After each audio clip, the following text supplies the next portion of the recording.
disciplina. Y dentro de la disciplina pública, dentro de estos casos que son objeto de disciplina pública, encontramos, por ejemplo, la falsa doctrina. Y de eso vamos a hablar en este momento.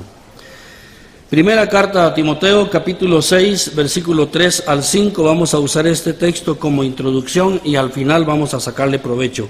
Dice así: si alguno enseña otra cosa y no se conforma a las sanas palabras de nuestro Señor Jesucristo y a la doctrina que es conforme a la piedad, está envanecido, nada sabe y delira acerca de cuestiones y contiendas de palabras, de las cuales nacen envidias, pleitos, blasfemias, malas sospechas, disputas necias de hombres corruptos de entendimiento y privados de la verdad, que toman la piedad como fuente de ganancia. Apártate de los tales. Que el Señor bendiga esta porción en cada corazón. Bueno, hermanos, como les dije, el punto es la falsa doctrina. Esto es tema de llevarlo a la disciplina pública. Pero primero, pensamos, por ejemplo, en la buena doctrina. No trata solamente de temas, por ejemplo, como pecado, salvación, profecía, Israel, la iglesia universal, la iglesia local. La doctrina bíblica son enseñanzas que se alinean con la palabra del Señor, con la palabra de Dios revelada en este tiempo e iluminada. Es decir, que ordena nuestro modo de vivir o el modo de vivir de los creyentes o como creyentes. La doctrina, cuando esta palabra doctrina quiere decir o tiene que ver con la instrucción. Instrucción. También es enseñanza. El propósito es corrección.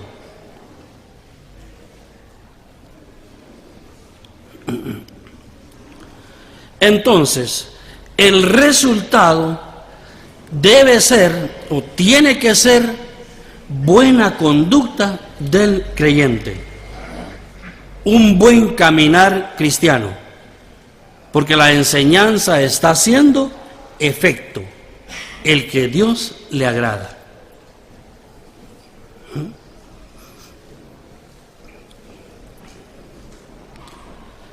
Según lo que escribe Tito en el capítulo 2 y el versículo 10, este resultado que busca y logra la doctrina sana, lo va a mostrar en la vida del cristiano. Dice que las actitudes adornan, las buenas actitudes adornan la doctrina del Señor. ¿Lo cree usted? Ahora, por eso la palabra dice: encarga a hombres fieles que sean idóneos para enseñar a otros. Debemos hablar lo que está de acuerdo con la sana doctrina. Los ancianos, dice, deben de ser sobrios. Las ancianas deben de ser reverentes, dice. Eso es lo que busca la sana doctrina. Por eso es valiosa. También a las mujeres y varones jóvenes les dice que sean prudentes y también sumisos. Es un gran objetivo de la sana doctrina. Por eso hay que defenderla, practicarla. Pensamos en lo contrario entonces. La falsa doctrina es cualquier idea que intente, por ejemplo, anular, dije intente, anular, contradecir, agregar o quitar a lo que es la doctrina dada en la palabra del Señor. Y en cuanto a esto, también Tito recomienda ya en el capítulo 1, dice que a estos hombres perversos dice que es preciso tapar la boca. Por eso es de que la falsa doctrina está para la disciplina pública. Ahora sí, vamos a ver 7 escalones ahí, o 7 puntos.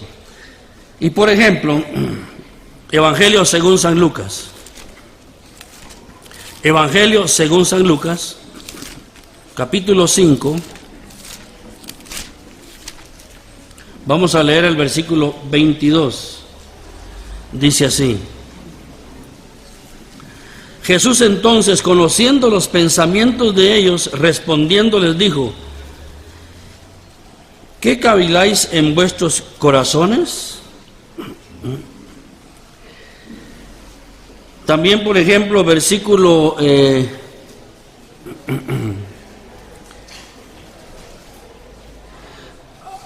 por ejemplo, también leamos 12:5 de Evangelio según San Lucas.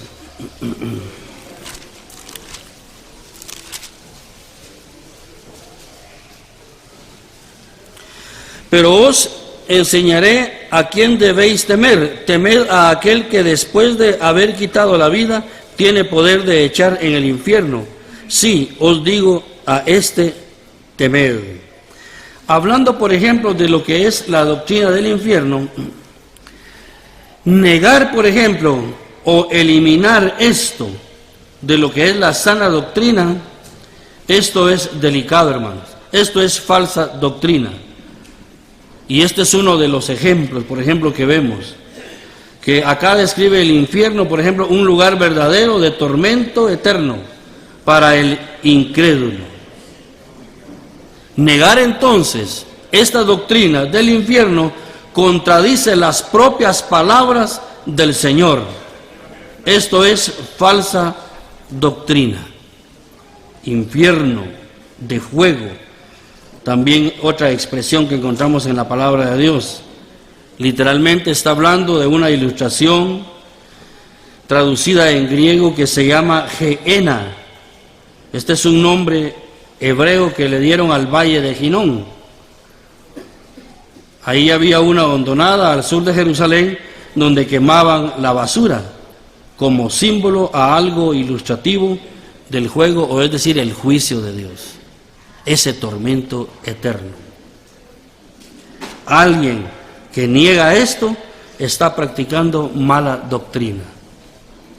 Algo más, por ejemplo, la idea, por ejemplo, de que hay muchos caminos para llegar a Dios, por ejemplo. Ustedes saben lo que dice en San Juan capítulo 14 y versículo 4, ¿verdad?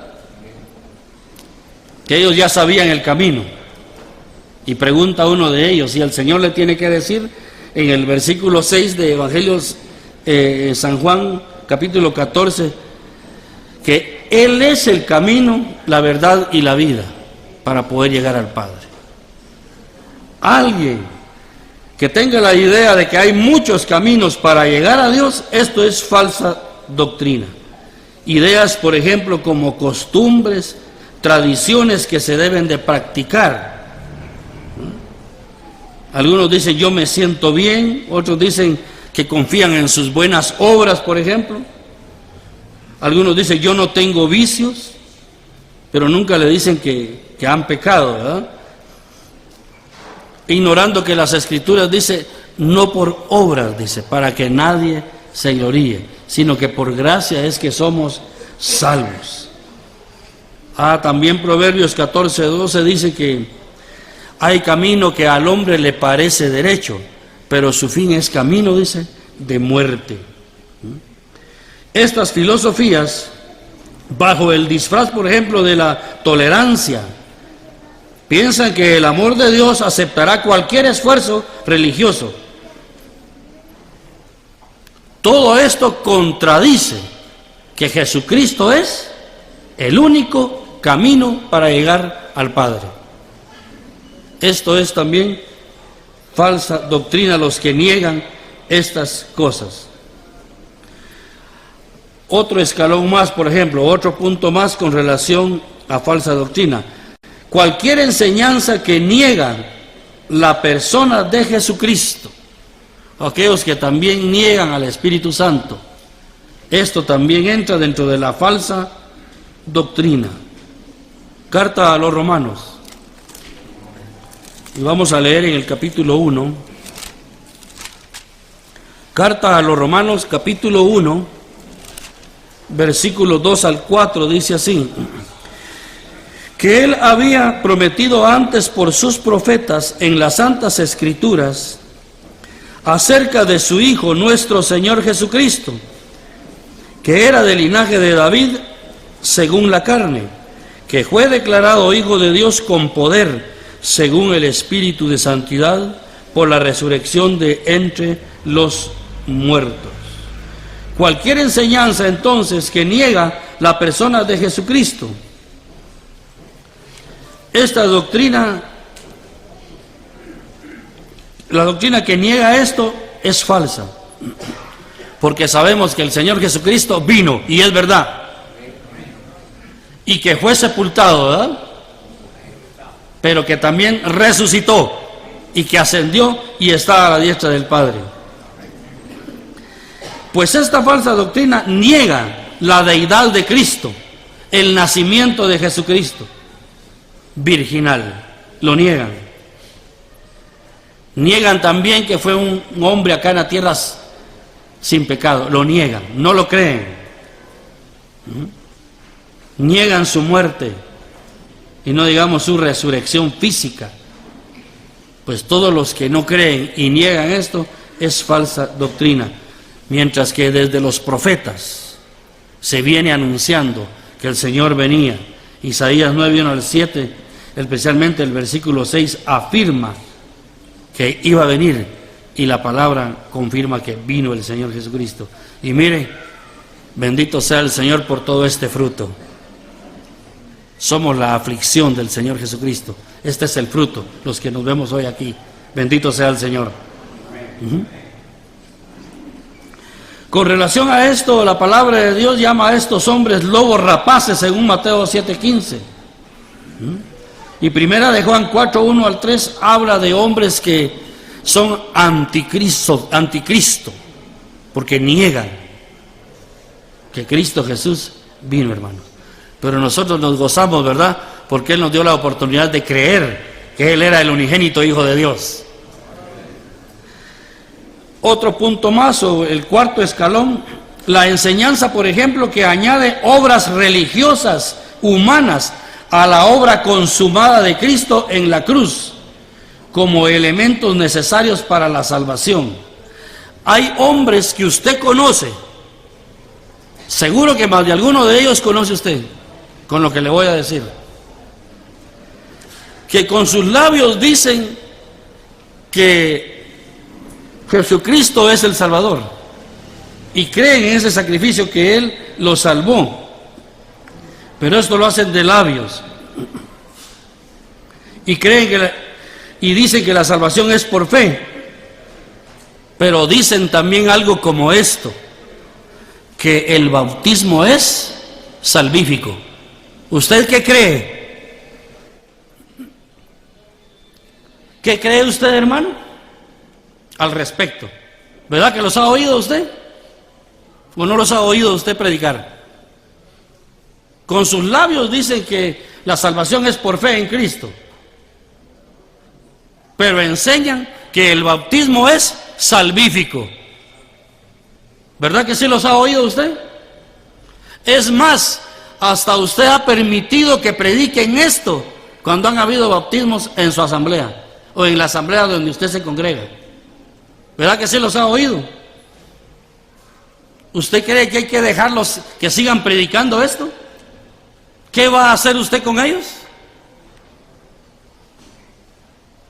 Repito la pregunta, ¿qué va a hacer usted con ellos si usted los ha oído decir que el bautismo es salvífico? Carta a los Romanos, capítulo 11. Leamos algo ahí en la palabra del Señor. Dice: y si por gracia, ya no es por obras. De otra manera, la gracia ya no es gracia.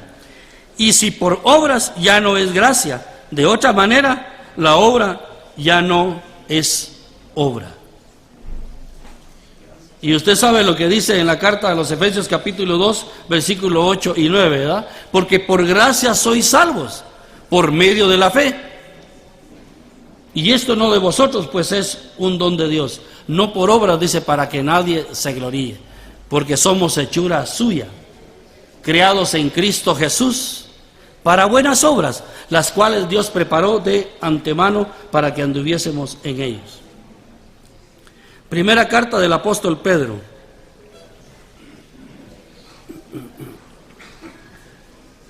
Primera carta del apóstol Pedro, capítulo 3.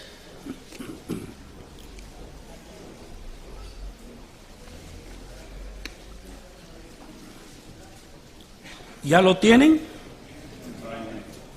Versículos 20 y 21.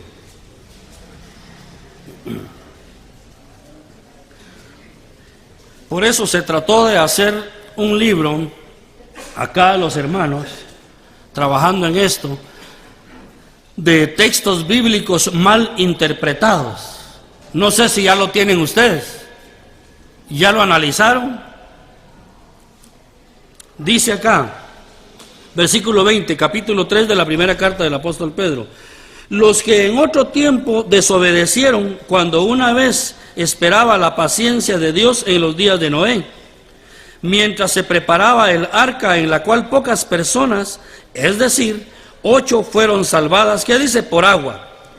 El bautismo que corresponde a esto ahora nos salva, no quitando las inmundicias de la carne, sino como la aspiración de una buena conciencia hacia Dios, por la resurrección de Jesucristo. Que Él bendiga esta porción en cada corazón. Hay una expresión ahí, salvadas por agua, ¿verdad? Ellos habían sido rescatadas, estas 8 personas, a pesar del agua, de ese diluvio, fueron rescatadas. ¿Pero dónde fueron rescatadas ellas? ¿En la misma agua o en el arca? ¿En dónde fueron estas 8 personas rescatadas? ¿Qué fue la que los salvó del diluvio? ¿Qué fue la que los rescató? ¿La misma agua o el arca? Ahí está, el arca. ¿Y el arca tipo de quién es? De Jesucristo, de Cristo Jesús. Ellos no fueron salvados debido al agua, en ninguna manera, sino aquel mandato que le dieron a Noé de construir el arca y que ellos entraran ahí para ser salvos. Por eso es que la salvación está ejemplificada acá, que Cristo es el único redentor. Gloria al nombre del Señor. Entonces, ¿por qué algunos se atreven a decir que el bautismo es salvífico? Que el Señor los reprenda. Si usted no se atreve, yo sí me atrevo a decírselos. Yo no creo que el bautismo salva. Eso es, usted sabe que es un mandato para obediencia. Por eso le pregunto nuevamente, ¿los va a seguir? ¿Les va a permitir usted que sigan predicando eso en su asamblea, hermano? Como anciano que es usted el responsable de ello.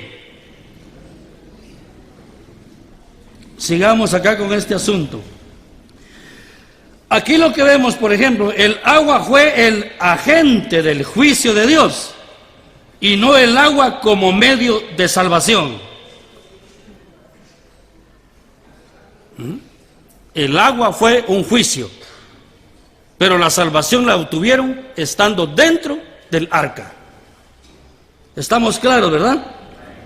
Versículo 21. El bautismo que corresponde a esto ahora nos salva, no quitando las inmundicias de la carne, sino como la aspiración de una buena conciencia hacia Dios, por la resurrección de Jesucristo. Pedro acá no se refiere, por ejemplo, en absoluto al bautismo en agua, sino a una inmersión simbólica que representa la unión con Cristo. 8 personas entonces acá, salvadas del juicio divino, dentro del arca, que es tipo de Cristo. Él es el único que salva a los que creen en Él por medio de su sacrificio santo. Por eso es importante lo que dice la carta a los Romanos en el capítulo 10, más que dice, ¿verdad? Cerca de ti está la palabra, en tu boca y en tu corazón. Que si confesares con tu boca que Jesús es el Señor y creyeres en tu corazón que Dios le levantó de los muertos, serás salvo. Porque con la boca se confiesa para salvación, pero con el corazón se cree para justicia. Ese es el plan de salvación divino, la muerte sacrificial de Jesucristo. Y el bautismo entonces es un paso de obediencia. Eso ya lo sabe usted re bien, ¿verdad? Porque es lo que enseña la palabra. Pero eso de que el bautismo es salvífico, no es así. Eso es falsa doctrina. Les va a decir bienvenidos. Les va a decir bienvenidos. Algo más, otro escalón más, que es el 5. La enseñanza, por ejemplo, que presenta la gracia como una licencia para pecar. Primera carta a Tesalonicenses. Primera carta a los Tesalonicenses, capítulo 4.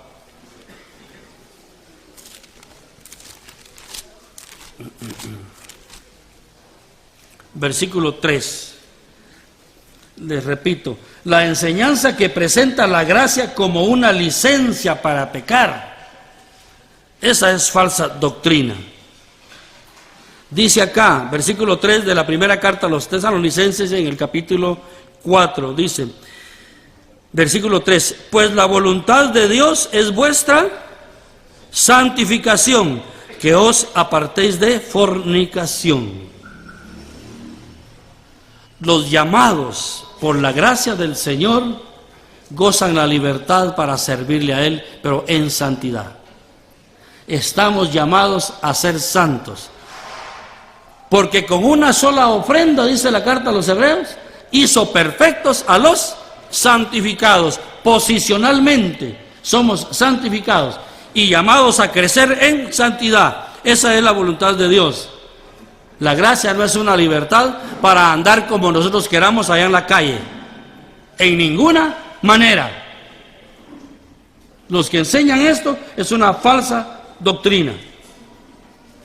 Carta a los Romanos en el capítulo 6. Esos versículos que usted sabe de memoria. Vamos a leer el versículo 1 y 2. Dice así, ¿ya lo tenemos? ¿Qué pues diremos? ¿Perseveraremos en el pecado para que la gracia abunde? En ninguna manera. Porque los que hemos muerto al pecado, ¿cómo viviremos aún en él? ¿Nos damos cuenta? La gracia no es libertinaje. Es una libertad, porque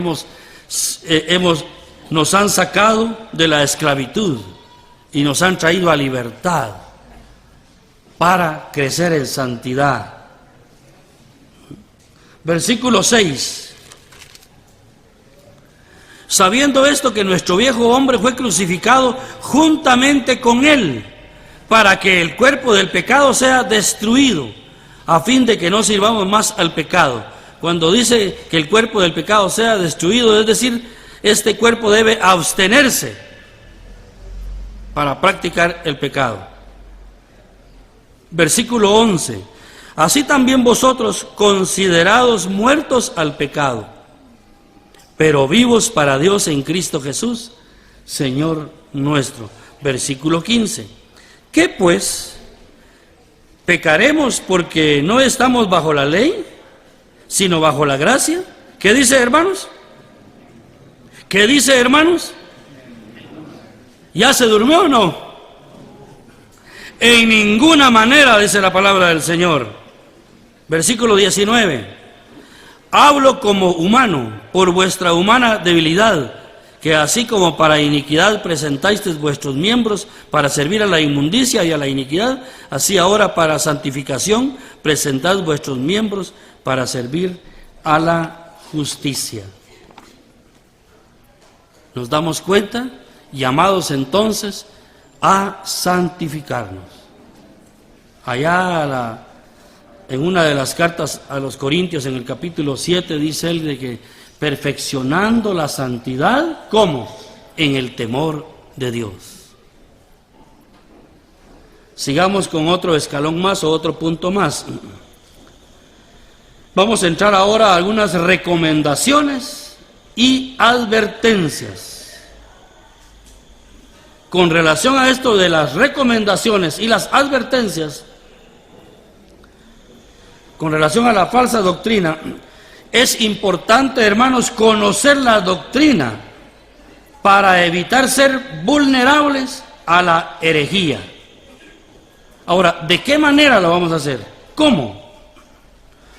Allá en el libro de los Hechos, capítulo 17 y versículo 11, nos narran ahí que estos varones de Berea, dice que ponían mucha atención cuando Pablo les predicaba la palabra y oían con un oído analítico, analizaban mucho.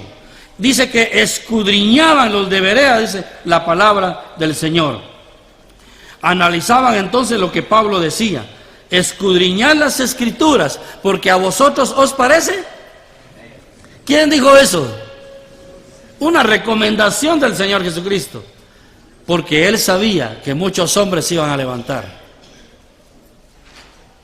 hablando en contra y negando el sacrificio del Señor Jesucristo, negando la venida de Él. En Hechos 2:42 usted sabe que ahí aquella iglesia primitiva perseveraban en la doctrina de los apóstoles. Hay que escudriñarla,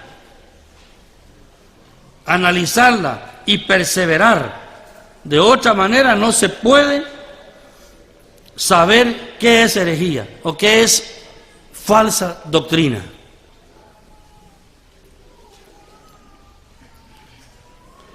También le recomendaba ya Pablo a Timoteo en el capítulo 4 y versículo 13, en la primera carta, le dice: entre tanto que voy, ocúpate en la lectura. ¿Vemos? Un estudio diligente de las Sagradas Escrituras para saber qué es sana doctrina y qué es falsa doctrina. Si no, usted no puede hacer juicio. Libro de los Hechos. Vamos a las advertencias ahora. Capítulo 20.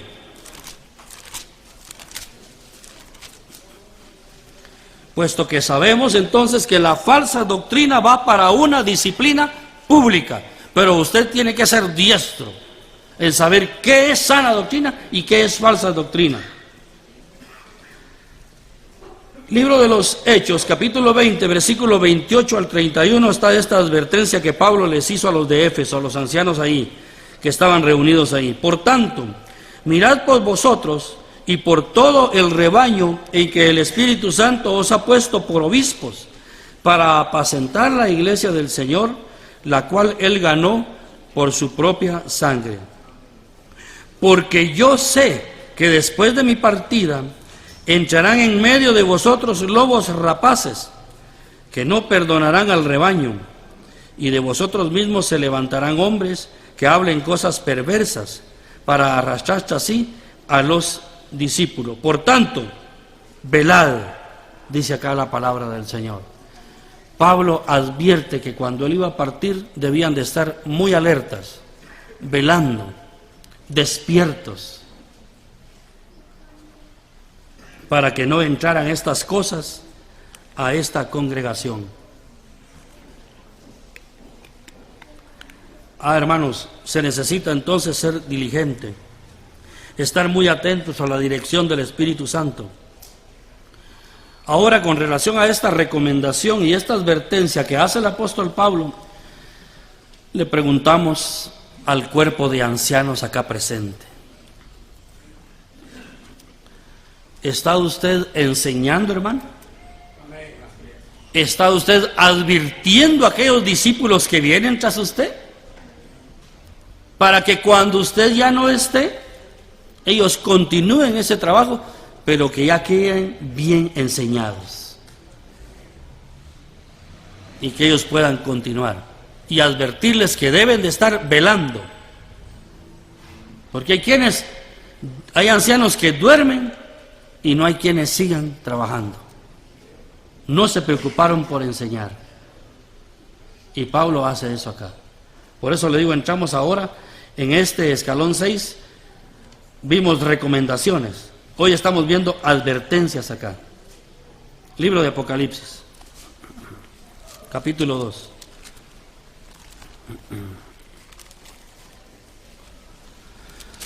Libro de Apocalipsis, capítulo 2, y vamos a leer ahí en el versículo 14 y 15. Estamos hablando acá de la iglesia en Pérgamo, y dice así: pero tengo unas pocas cosas contra ti, que tienes ahí a los que retienen la doctrina ¿de quién? De Balaam, que enseña a Balac a poner tropiezo ante los hijos de Israel, y a comer de cosas sacrificadas a los ídolos, y a cometer fornicación. Ahí leamos este texto únicamente. Bueno, el 15 también. Y también tienes a los que retienen la doctrina de los nicolaitas, la que yo aborrezco, dice el Señor. Con relación a la doctrina de Balaam, fue haberle enseñado a Balac, por ejemplo, a corromper al pueblo de Dios, permitiendo que se practicaran otras doctrinas diferentes a la que esta iglesia había sido enseñada.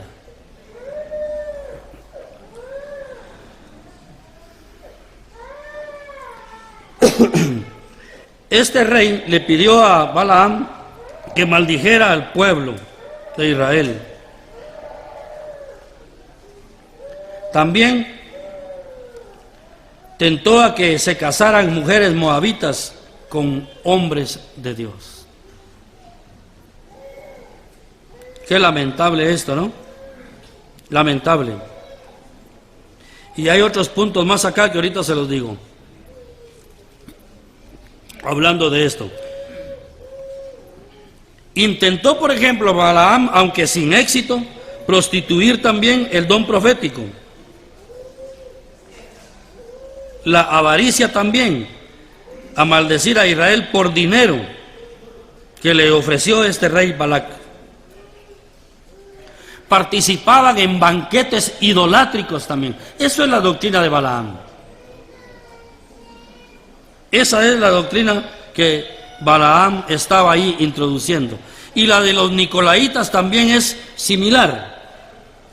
Pasemos ahora a otro ejemplo acá de falsa doctrina, y es en la iglesia de Teatira, versículo 20. Dice ahí: pero tengo unas pocas cosas contra ti, que toleras que esa mujer Jezabel, que se dice profetiza, enseñe y seduzca a mis siervos a fornicar y a comer cosas sacrificadas a los ídolos. Esta mujer también acá, queriendo introducir o pervertir esta iglesia también. Leamos en el primer libro de Reyes. Vamos a ver algo con relación a esto.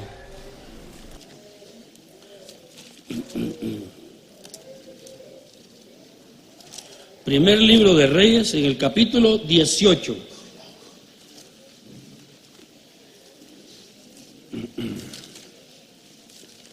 Capítulo 18, versículo 4, ¿qué dice?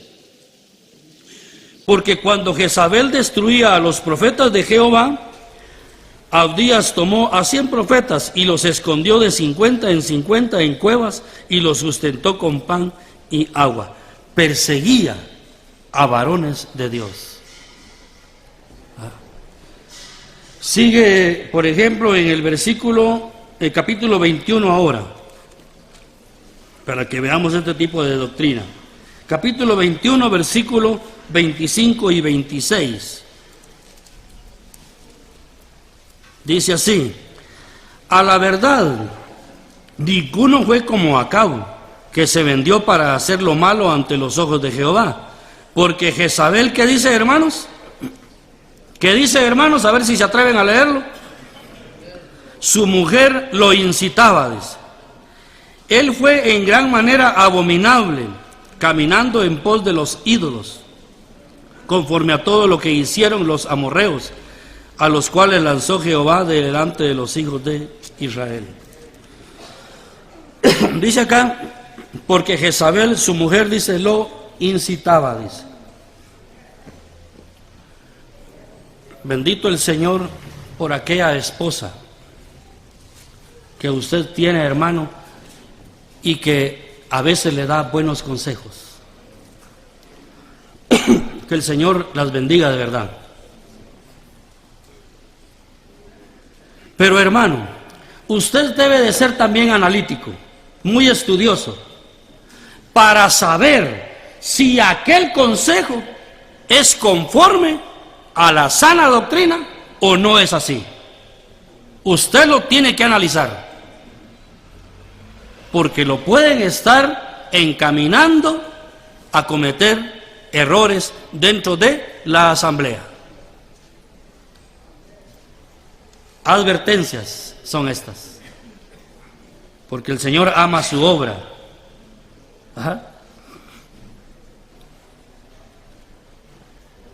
Esto sucedía ya en Teatira. Ahora, en el capítulo 3 también de Apocalipsis, versículos 8, 10 al 11, Filadelfia dice ahí de que tenía poca fuerza, dice. Pero hay algo digno, hermanos, que el Señor dio su elogio. Con poca fuerza, pero dice, pero guardó la palabra del Señor. Bendito sea el Señor por estos varones. Capítulo 3 de Apocalipsis, versículos 8, 10 y 11. Aunque tenían poca fuerza, pero guardaron la palabra del Señor, hermanos. Entonces, hermanos amados, esto es con relación al escalón 6, recomendaciones y advertencias. La diligencia para estudiar qué es sana doctrina y qué es falsa doctrina, para poder hacer un juicio correcto y justo, conforme a las Escrituras.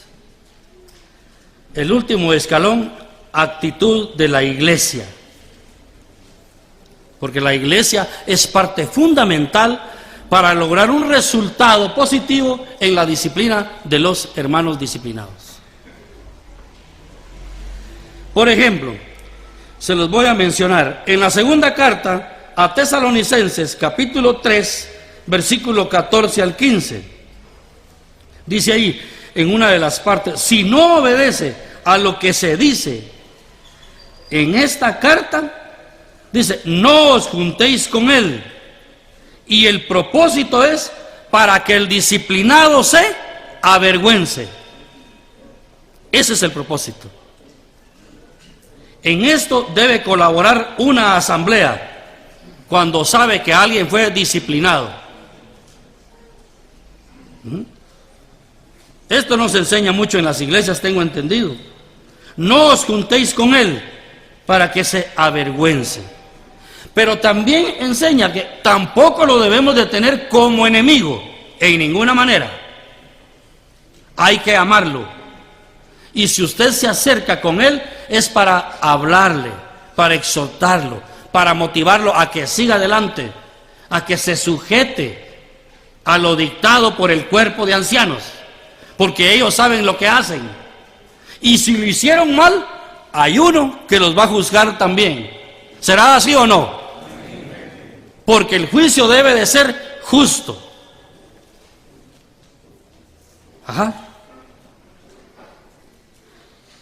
Segunda carta a Tesalonicenses, capítulo 3 y versículo 6. Dentro de lo que dice ahí, dice, de los que andan desordenadamente.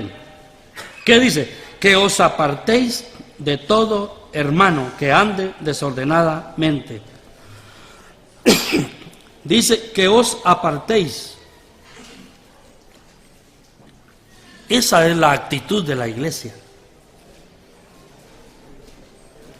El problema de la iglesia es de que cuando usted tiene demasiada amistad con alguien que ha sido puesto en disciplina, usted no se separa. Usted sigue uña y carne con él, y eso es negativo. Hay que saber separar las cosas.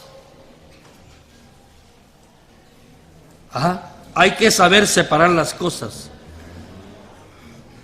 Dice que os apartéis de todo hermano que ande desordenadamente. Esa es la actitud de la iglesia correcta para que la disciplina sea efectiva también. Para hacerlo andar conforme a la enseñanza. Segunda carta del apóstol Juan, ahí sí lo vamos a leer. Segunda carta del apóstol Juan, versículos 10 y 11. Dice así: si alguno viene a vosotros y no trae esta doctrina, no lo recibáis en casa, ni le digáis bienvenido, porque el que le dice bienvenido participa de sus malas obras. No participar de las malas obras de estos hombres. ¿Por qué? Para no ser cómplice con ellos. ¿Acaso usted no ha oído pues de que desde el púlpito le han dicho bienvenido hermano, le han dicho, sabiendo que es un hombre perverso y que anda enseñando una doctrina que es falsa? ¿Cómo se atreven tales hermanos? ¿Piensan ustedes y pienso yo? Por la amistad. No separan las cosas. ¿Y cuánto daño le hacen a la obra del Señor? Porque de Él es la obra. Con esta frasecita, decirle, o esta palabra, bienvenido, a alguien que usted sabe que anda mal y que anda haciendo daño en la obra, usted se vuelve cómplice con ellos. Usted es tropiezo para la obra. Es que no a cualquiera se le puede decir bienvenido. Aquí está la recomendación: si alguno viene a vosotros y no trae esta doctrina, no lo recibáis en casa, ni le digáis bienvenido, porque el que le dice bienvenido, ¿qué dice? Participa de sus malas obras. Yo no sé si esto les gustó, pero si no, quéjese con el Señor, a ver qué le contesta a Él.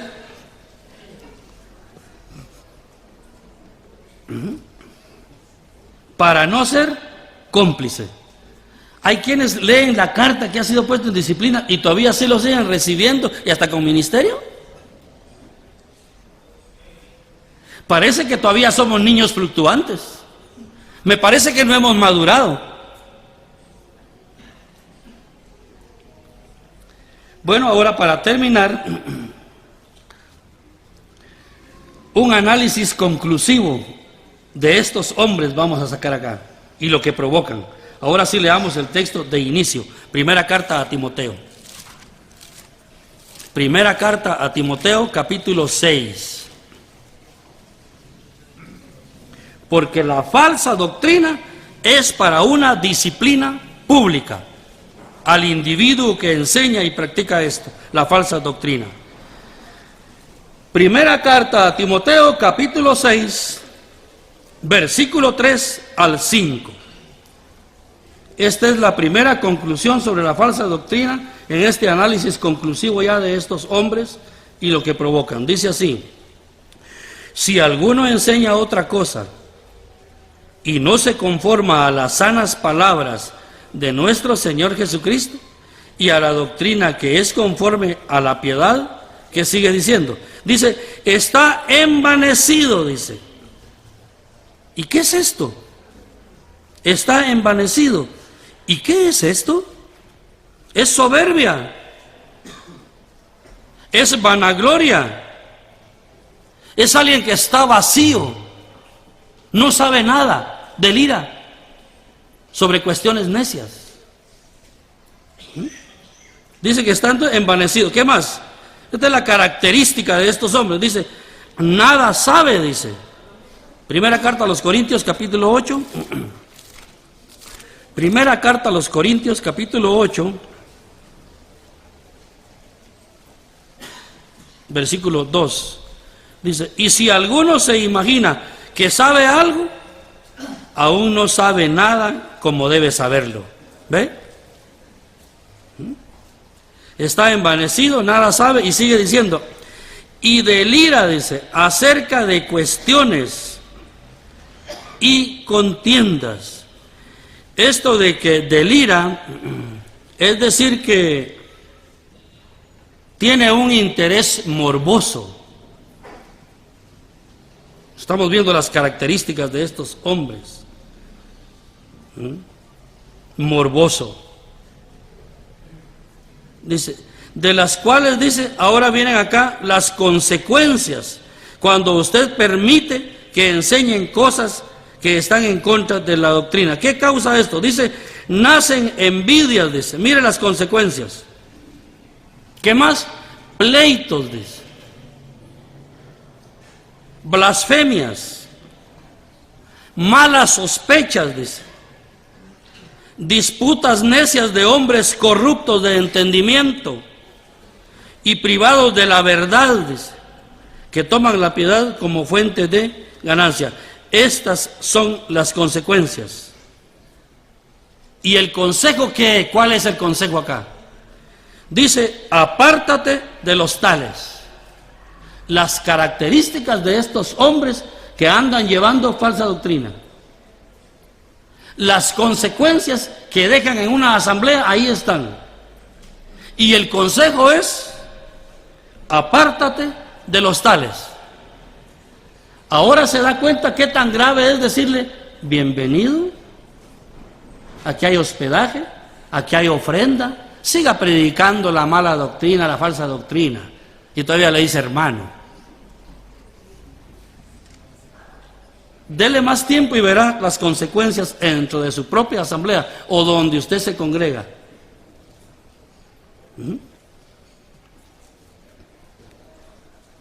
Esta es una de las primeras conclusiones de un análisis conclusivo de estos hombres y lo que provocan.